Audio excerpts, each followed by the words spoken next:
ต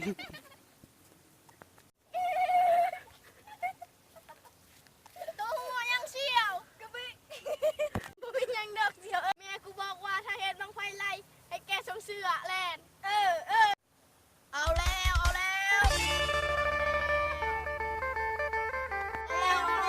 บังไฟฮอนไล่กันเลยเดียวกูรู้ว่าแม่กูบอกให้แกเสื้อ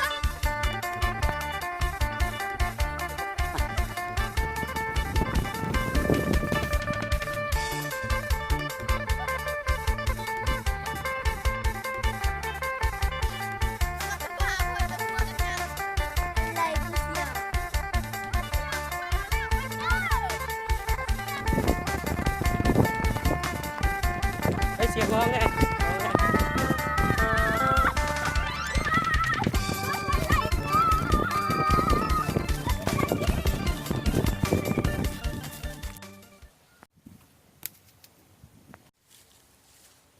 โอ้หัวกูแตกแล้วเว้ยโทรหาแม่กูก็เลยฮัลโหลแม่เขาถือบังไฟไล่มาซอยหาเลยกู แม่อยู่ตรงหน้าเฮียเอา เฮ้ยมือได้แม่เขาสิมานี่เฮ้ยโอ้เฮ้ยเสียวมือคือแลนนี้ปากูเสียวจักไหลบังไฟไหลเฮ้ยได้โซคือแลนปะกันตัวจะตีวะ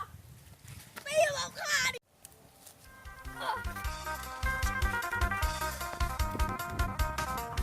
ด้วยเล่า